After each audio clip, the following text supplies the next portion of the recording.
car le Sauveur du monde, oui, mais le Dieu qui a créé le monde est venu ici. Il a ajouté la nature humaine à sa nature. Il est venu, il était là, un petit enfant, dans une crèche. Et voilà comment tout cela a commencé.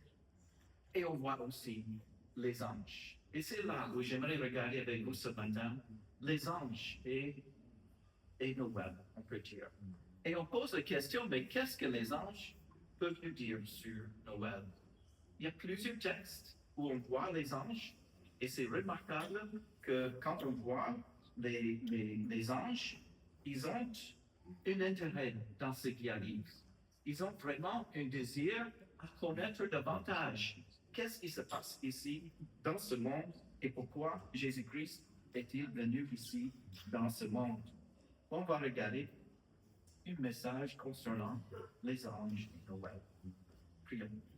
Seigneur, merci pour ce matin. Quelle bénédiction d'entendre les voix des enfants, les voix des adultes, et d'encore de se rappeler du fait que tu es venu ici, sur la terre. C'est ton grand amour qui a envoyé ton Fils pour être notre Sauveur. Et nous voulons juste s'arrêter pour te remercier pour ce grand cadeau que tu nous as donné.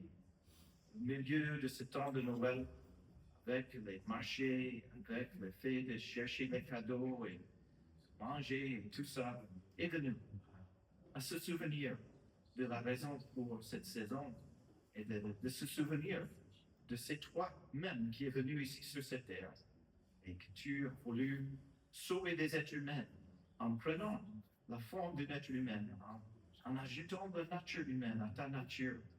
Et merci pour cela. Merci pour tes serviteurs, les anges, qui nous parlent aussi et qui nous disent les événements et qui nous montrent encore notre besoin de s'éveiller dans cet événement qui arrive. Au nom de Jésus. Amen. Voilà la doctrine des anges. On peut voir ça dans les Écritures, plusieurs endroits. Il y a la théologie de MacArthur. Si vous avez cela, vous allez voir réalité, nature, histoire, population, résidence, organisation, pouvoir, ministère, destinée. Alors, on a tout un cours, mais vous pouvez venir à l'Institut pendant toute une semaine. On a un enseignant qui vient de Draguignan, qui est un pasteur, qui va donner un cours sur les anges. Et nous voyons que, juste pour introduire un peu leur création, le moment de création, c'était nulle part mentionné, indiqué de façon précise, mais il est fort probable qu'elle soit produite avant la création des cieux et de la terre. Alors, pense un peu que les anges, déjà là, avant même la création du ciel, des cieux et de la terre.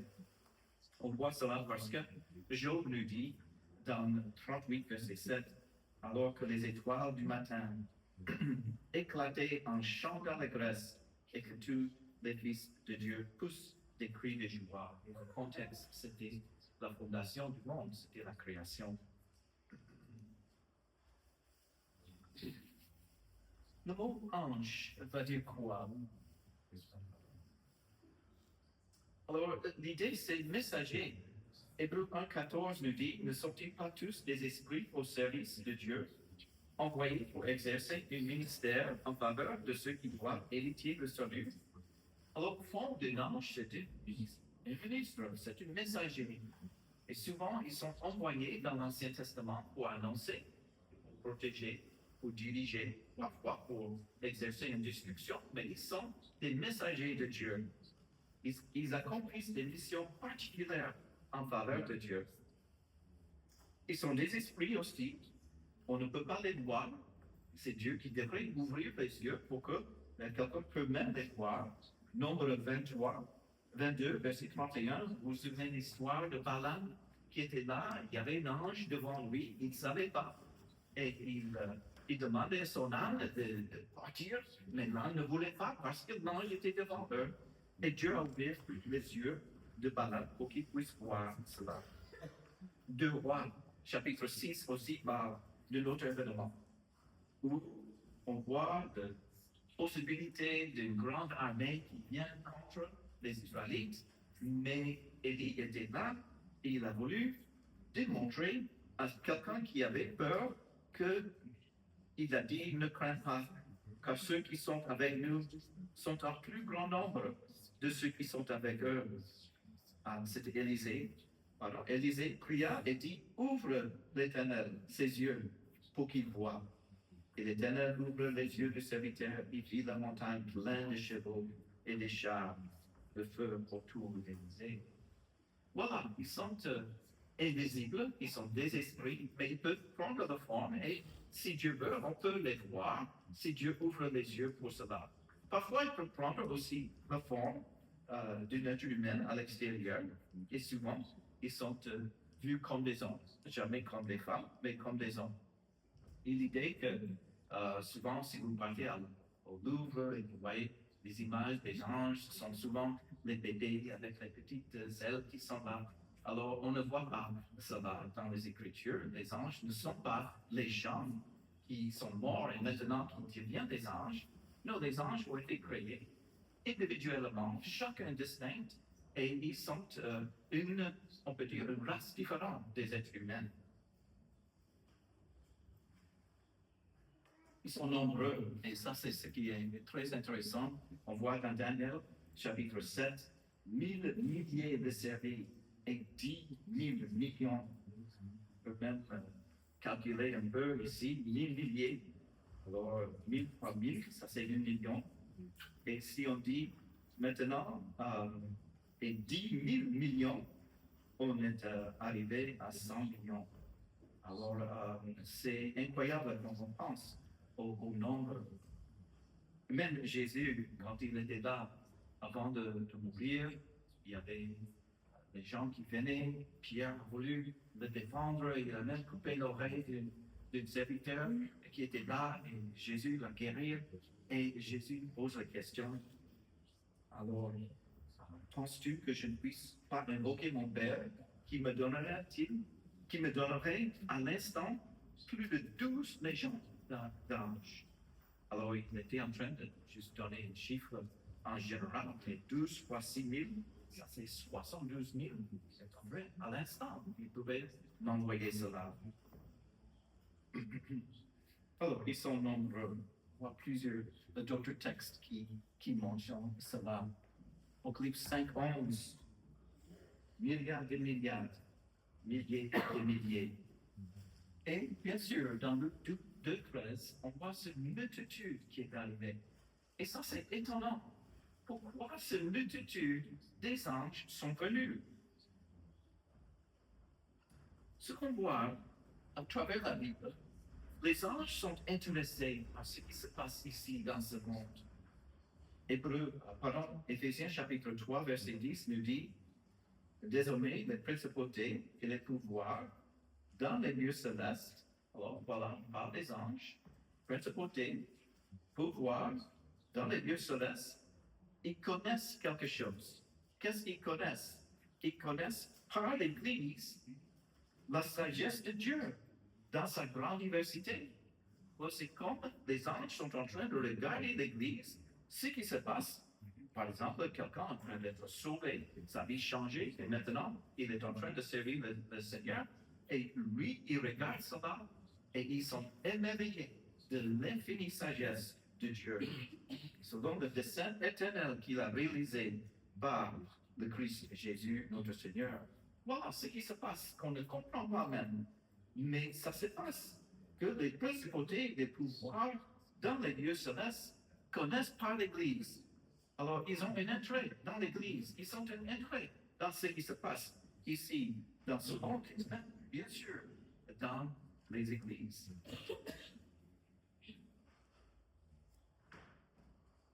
Connaissent par l'Église la sagesse de Dieu dans sa grande diversité. Cette sagesse de Dieu qui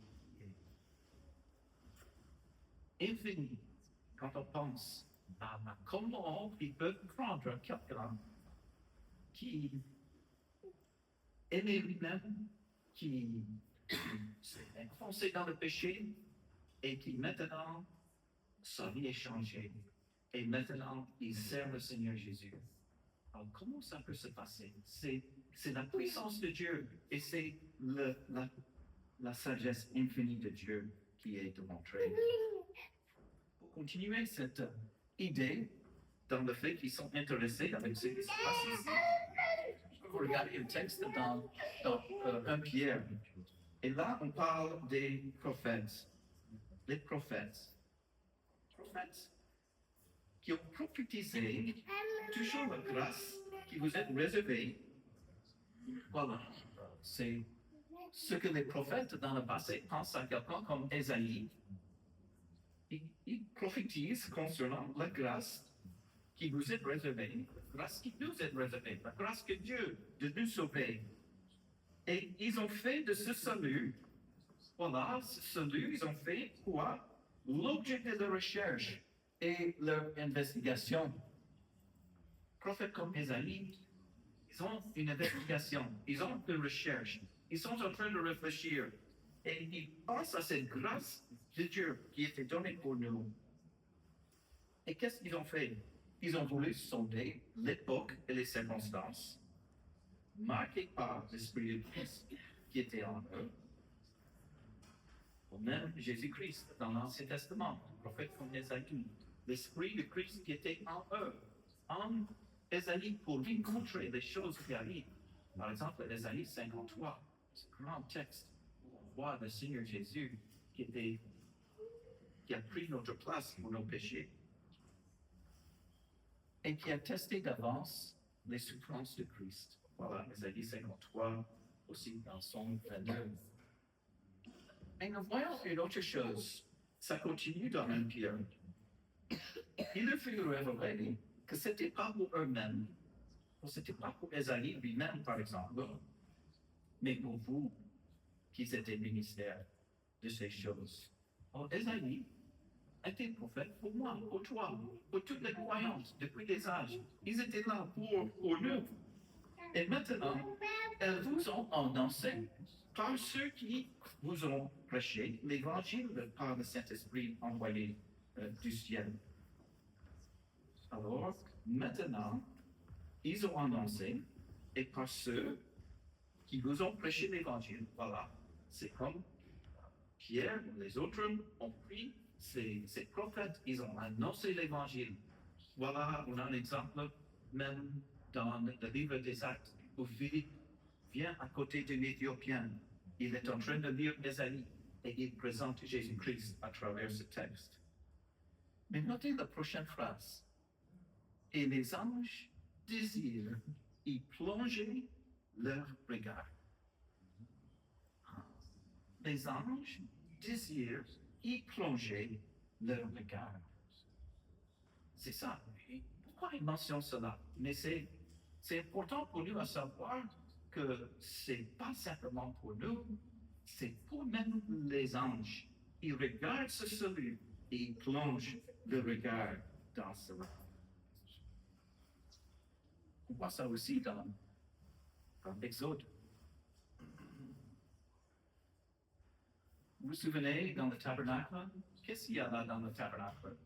Dans le lieu saint, il y a aussi le lieu très saint, et c'est divisé par un grand rideau. Mais si vous arrivez dans le lieu très saint, vous allez voir l'Arche de l'Alliance. Et qu'est-ce qu'il y a là dans l'Arche de l'Alliance? Il y a 2 chérubins. Et il y a un chérubin avec les ailes qui sont regardés comme ça à l'intérieur de cette arche.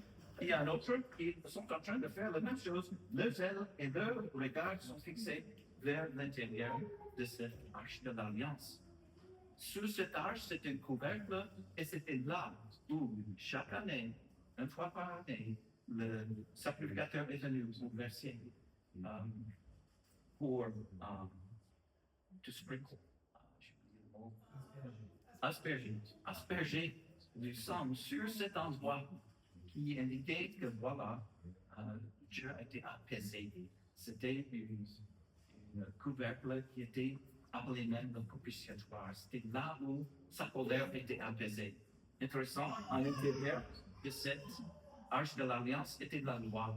symbole de la justice de Dieu. Mais maintenant, on a le sang qui était versé, qui est un symbole du fait que Dieu et sa colère étaient apaisés. Mais pourquoi dit tout cela?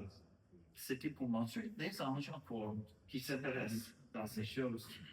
On a aussi Luc 15, où on voit que quand un pécheur repent, il y a même la joie dans le ciel en présence des anges. Voilà, la plupart des anges sont émerveillés par les événements du Noël. On n'a pas le temps de regarder, pas que les anges. Certains ont chuté et on voit que c'est probablement entre Genèse 2 et Genèse 3. Parce que tout était bon que tu as créé, mais après Genèse 3, on voit déjà Satan a chuté. Alors entre Genèse 2 et 3, on a la chute des anges, et grand nombre qui n'étaient pas contents, et nous voyons qu'il y avait aussi les démons qui étaient là. Les démons sont des anges qui ont chuté. Et quand on voit les démons dans le Nouveau Testament, juste brièvement, sans exception, ils étaient toujours en train d'obéir à ce que Jésus a dit. Ils ont connu Jésus par le nom, Jésus de Nazareth, Saint de Dieu, Fils de Dieu, le Christ, le Fils de Dieu très haut. Chaque fois, ils avaient peur aussi que Jésus va les juger avant le temps. Et je crois que c'est parce qu'ils connaissaient bien cette promesse qui a été faite à Satan dans Genèse 3. Celle-ci t'écrasera ta tête, tu lui blesseras le talon. Ils ont compris que la fin de Satan arrive et ce dernier moment où sa tête sera écrasée, c'est accompli par Jésus sur la croix. Alors, juste pour vous encourager par rapport aux démons, nous n'avons rien à craindre concernant ces personnes. Pourquoi? Parce que celui qui est en nous est plus grand que celui qui est dans le monde. Alors, c'est important de savoir pour un croyant, nous avons Jésus-Christ. Il est plus grand que tout. Et si vous êtes troublé par cela, regarde aussi Jacques 4:6, où nous voyons un verset clé. Il accorde au contraire une grâce plus excellente. C'est pourquoi l'Écriture dit, Dieu résiste aux orgueilleux, mais il fait grâce aux humbles. C'est l'attitude qu'il faut toujours avoir. Cette attitude d'humilité, pas d'orgueil. Et qu'est-ce qu'il faut faire? Alors, soumettez-vous donc à Dieu. Ayez un cœur humble, soumettez-vous à Dieu, et qu'est-ce qui arrive? Résistez au diable, et il fuira loin de vous. Satan n'a pas un intérêt dans quelqu'un qui est soumis à la volonté de Dieu. Et c'est là où on doit toujours se soumettre à la volonté de Dieu. On résiste et il ne va pas rester. Voilà un aperçu des événements autour de, pardon, pas des événements, mais un aperçu de cette doctrine des anges. Beaucoup d'autres choses à dire, mais juste en général. Voilà, autour de Noël, on voit Gabriel qui arrive. 2 fois dans l'Ancien Testament, on voit Gabriel dans le livre de Daniel. Il faut envoyer par Dieu, voilà, un messager. Et il est arrivé pour parler avec Marie. Et on voit que Marie, troublée, il se demandait, mais que signifie cette salutation? L'ange lui dit, ne crains pas Marie, car tu as trouvé grâce devant Dieu. Et voici, tu deviendras enceinte, tu enfanteras un fils, tu lui donneras le nom de Jésus. Oh, c'est un ange qui a donné ce message. Qu'il faut le nom Jésus, il sera appelé fils du Très-Haut, le Seigneur Dieu lui donnera le trône de David son père, il régnera sur la maison de Jacob, et son règne n'aura point de fin.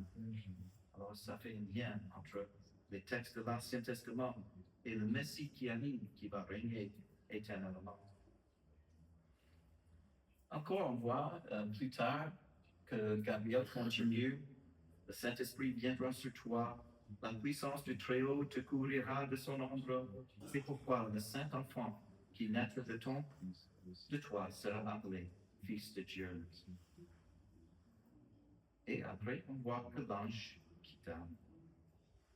On voit aussi que c'était à Joseph que un ange a été envoyé, mais cette fois-ci, c'était au niveau d'une reine. Et je ne sais pas comment un ange peut apparaître dans une reine, mais on voit cela qui est arrivé.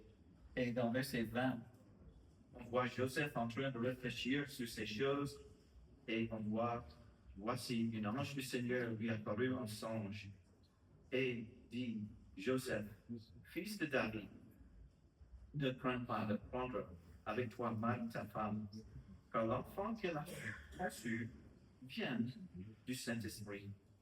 Elle enfantera un fils. Tu lui donneras le nom de Jésus. C'est lui qui sauvera son peuple de ses péchés. Tout cela arrivera afin qu'accomplisse ce que le Seigneur avait annoncé par le prophète. Voici, la Vierge sera enceinte. Elle enfantera un fils, et tu lui donneras le nom d'Emmanuel. Et on lui donnera le nom d'Emmanuel, ce qui signifie Dieu avec nous. Wow, on voit cet ange qui a un intérêt dans le salut, un intérêt dans la prophétie, et surtout cet intérêt dans l'incarnation de Jésus-Christ. Pense un peu, les anges qui étaient avec Jésus, en train de le louer, en train de l'exalter, et maintenant, ils voient que celui-là a pris la nature humaine. Et ils sont émerveillés par ces choses.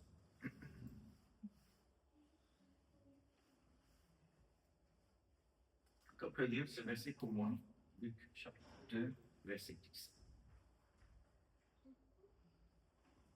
Mais l'ange leur dit, ne craignez point, car je vous annonce une bonne nouvelle qui sera pour tout le peuple le sujet d'une grande joie. C'est qu'aujourd'hui, dans la ville de David, il nous est né un sauveur qui est le Christ, le Seigneur. Grand joie, bonne nouvelle. Grand joie, sauveur, Christ, le Seigneur. Continue de deux. Et voici à quel signe vous fait. Vous trouverez un enfant émailloté et couché dans une crèche. Encore incroyable quand on pense à Emmanuel, Dieu avec nous, couché dans une crèche. Et cette multitude de l'armée céleste continue. Et soudain, il se joignit à l'ange une multitude de l'armée céleste, louant Dieu et disant gloire à Dieu dans les lieux très hauts et paix sur la terre parmi les hommes qu'il agrée. Une multitude des anges, ils ont une occasion maintenant de dire quelque chose, et cette multitude des anges, qu'est-ce qu'ils disent? Gloire à Dieu. Gloire à Dieu. Ils sont en train de louer Dieu pour ce qu'il a fait, le fait qu'il est venu ici sur cette terre, qu'il a voulu sauver des êtres humains. Alors nous sommes créés pour sa gloire, les anges sont créés pour sa gloire, et maintenant ils sont en train de glorifier Dieu à cause de cela. Et aussi, paix sur la terre. C'est ça, en train de servir le Seigneur pendant tout le temps dans l'Ancien Testament, le Nouveau Testament, on voit les anges qui regardent les êtres humains et ils voient que la présence de l'incarnation de Dieu, ça va donner la paix sur la terre. Paix sur la terre. Ils savaient bien que Dieu est un Dieu qui réconcilie. Il va réconcilier ceux qui sont des ennemis. Il va les amener vers lui-même. Et c'est ça ce qu'on voit. Un enfant nous est né. Un enfant nous est donné. La domination reposera sur son épaule. On l'appellera admirable, conseiller, Dieu puissant, Père éternel, Prince de paix. Prince de paix, la paix qui nous offre. Et notez bien, admirable. Admirable. Les anges sont émerveillés par le Seigneur Jésus, sont émerveillés par les événements qui ont lieu, qui sont pleins de joie, mais pleins d'émerveillement autour de ce que Christ a fait et ce qu'il fera. Paix, c'est Jésus-Christ qui est notre Père. C'est lui qui a procuré cette paix. J'espère que vous avez la paix avec Dieu aussi. Cet enfant nous est donné. Et c'est un aspect qu'on ne doit jamais oublier. Cette merveille. Combien c'est merveilleux.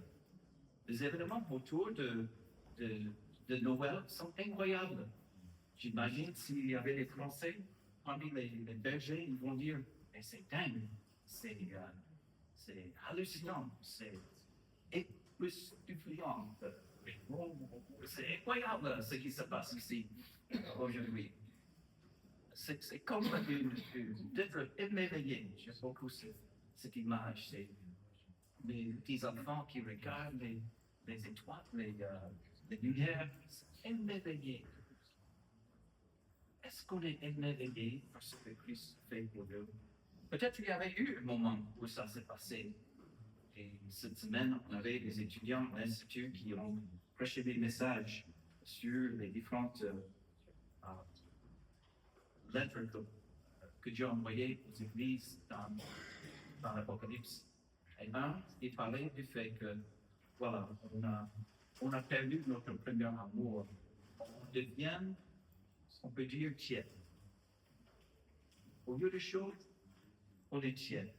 Et je crois que c'est important pour nous tous d'utiliser cet exemple des anges, d'être émerveillés par ce que Christ a fait et de ne jamais oublier cela. J'aimerais maintenant juste clôturer le temps avec une prière et vous êtes juste invités à louer le Seigneur pour ce temps de Noël et pour ce qu'on a appris à travers les chants, à travers les textes d'Écriture. Le temps de louer notre Seigneur pour ce qu'il est. Et je vais clôturer le temps. Prions et louons le Seigneur.